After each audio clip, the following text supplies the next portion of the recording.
Wali Kota Banda Aceh, dan beliau juga secara langsung meluncurkan kegiatan apa sih yang akan dilaksanakan untuk memeriahkan Hari Ulang Tahun Kota Banda Aceh.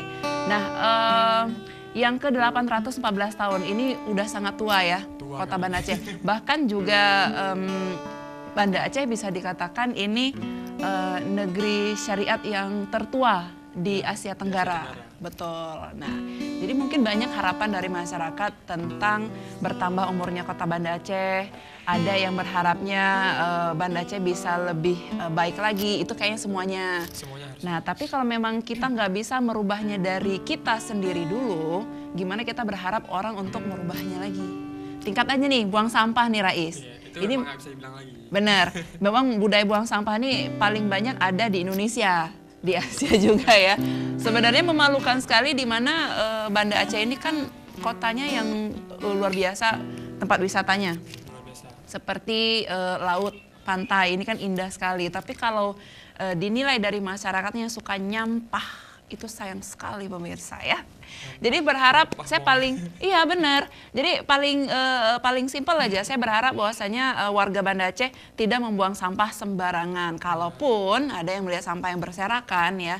Sekarang juga udah banyak komunitas-komunitas di Banda Aceh yang menggerakkan gerakan kutip sampah benar, apalagi yang ada di pantai yang pastinya ya.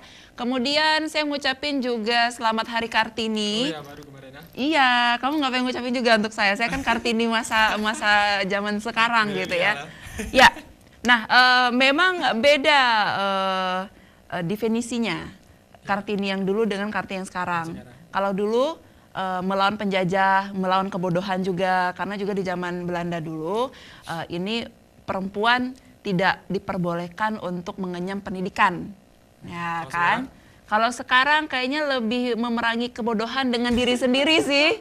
Iya, karena juga kita melihat Indonesia sudah besar sekali, sudah negara menuju kemajuan begitu ya. Tapi kalau dilihat masyarakatnya tidak peduli dengan pendidikan ya sayang juga, iya kan? Tapi mau gimana juga dengan perekonomian juga yang sedang morat-marit, ini menyebabkan ada warga yang dari kalangan menengah ke bawah ini tidak bisa mencicipi mengenyam bangku pendidikan sekolah yang pastinya ya. Saya berharap Kartini sekarang bisa lebih maju lagi walaupun dengan tanpa kondenya di Banda Aceh, di Aceh, karena juga semua wanita Aceh ini kan berhijab. Ya. Tapi yang pasti juga harapannya semuanya perempuan harus bisa menjadi pelopor perubahan untuk Banda Aceh khususnya ya. Oke, nah berhubung juga kemarin kita sudah memilih mencoblos di pemilu tanggal 17 April 2019 yang lalu. Serentak juga semuanya juga ini yang pertama serentak, dan juga dari negara-negara luar sudah memberikan applause, artinya mereka juga bangga sekali kepada Indonesia mampu menyelenggarakan pemilu yang serentak seperti ini. Nah, by the way, kita nggak ngeributin soal siapa yang nantinya akan jadi presiden, tapi saya boleh dong untuk berbicara setiap perbedaan ada. Kalau kamu sendiri tingkat presiden, boleh dong tahu siapa sih yang kamu pilih dan kenapa. Nah, kita tidak boleh untuk mengkreditkan paslon yang lain, tapi boleh dong kamu puji-puji paslon kamu. Ini privasi ya. Privasi ya, tapi nggak apa-apa ya. Nggak apa-apa sih, karena kan sudah lewat. Hasilnya juga sudah dikantongin begitu. Jelas nih ya. Oke, begini kalau harusnya jelas. Kalau saya pribadi, nah saya lebih memilih 01. Kenapa? Karena juga saya melihat ini pribadi saya, boleh dong berbeda pendapat ya. Boleh. Apalagi anak muda ini, Indonesia berada di tangan anak muda juga sangat luar biasa sekali. Nah, kemajuan yang saya lihat selama 5 tahun ini bolehlah begitu, walaupun memang masih ada minus-minusnya, tapi kan itu masih bisa diperbaiki. Kalau kamu kenapa milih yang 02? Saya karena suka sama wakilnya. Wih, ganteng. Bukan ganteng, tapi saya pengen kayak dia nantinya. Nantinya dia pengusaha juga. Luar biasa. Ganteng lagi ya. Ganteng lagi. Sholat nggak pernah tinggal. Wih. Apalagi duha udah kayak sholat wajib. Ya. Dan dia juga. Waktu ditanya apa kunci kesuksesan Anda? Cuma satu dijawab Pak Sandi, duha. Sholat duha. Ya.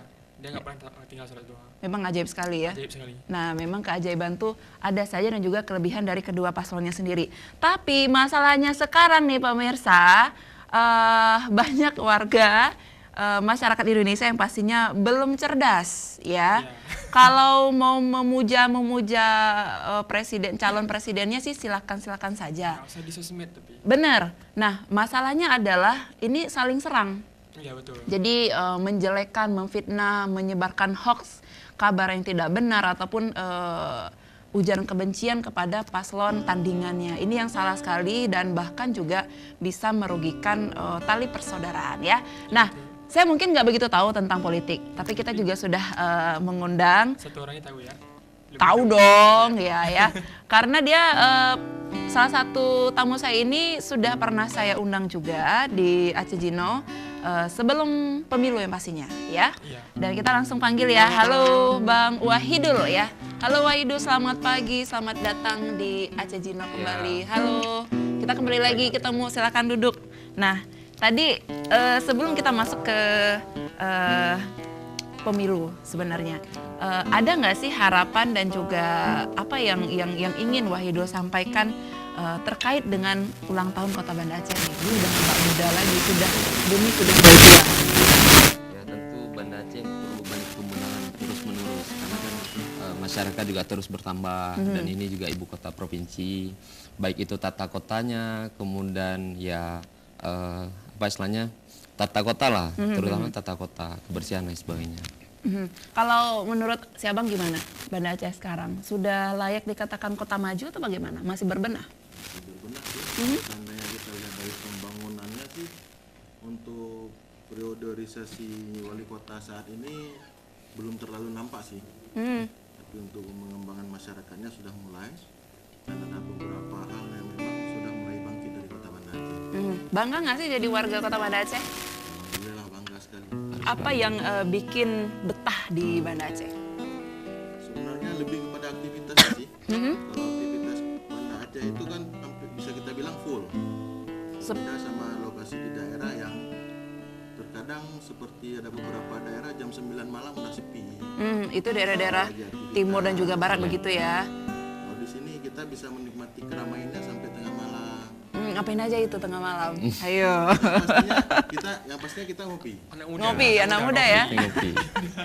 Benar, karena begitu duduk di warung kopi langsung keluar ide-ide ya. Iya. Kalau Wahidul sendiri yang belum apa ya istilahnya harapannya Banda Aceh nanti selama di bawah kepemimpinan Bapak Aminullah seperti apa harapannya? Ya harapannya semakin baik terus, kemudian banyak komunitas-komunitas mungkin yang punya ide-ide kreatif dirangkul. Hari ini juga sudah mulai kan.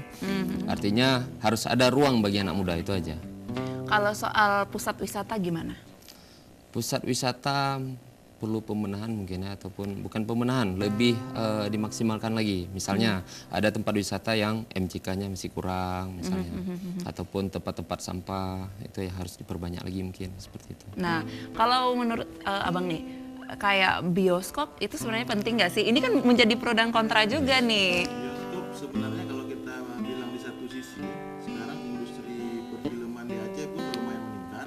Ya. Ada beberapa film Aceh yang udah mulai booming, walaupun cuma sebatas kedaerahan, belum tingkat nasional. Bisa kita bilang kita butuh bioskop sebagai pembanding. Tapi bioskop yang halal begitu ya? Bioskop yang halal, pemisahannya satu bioskop untuk wanita, satu bioskop untuk pria. Cocok sekali. Dan Jadi bioskop anak-anak mungkin. bioskop anak-anak ya. Karena juga itu menjadi pemasukan perekonomian Banda Aceh juga, betul ya. Nah, apalagi sekarang saya kemarin baru juga berbincang dengan ini general manager di Kiryat Muraya Hotel loh, yang ada di Simpang 5, hotel yang terbaik itu. Beliau bukan orang Aceh, tapi setelah 2 tahunan di sini, beliau sudah betah sini dan akan memboyong keluarganya kemari. Kenapa saya tanyakan? Alasannya adalah saya menemukan ketenangan hati di Kota Banda Aceh. Karena memang kalau di luar sekali kita bisa melihat hiburan malamnya seperti apa, liarnya begitu. Mungkin ada sisi positif yang beliau lihat. Keluarga saya akan nyaman di Kota Banda Aceh. Kami nanti akan segera kembali pemirsa, jangan kemana-mana, tetap di Aceh Gino.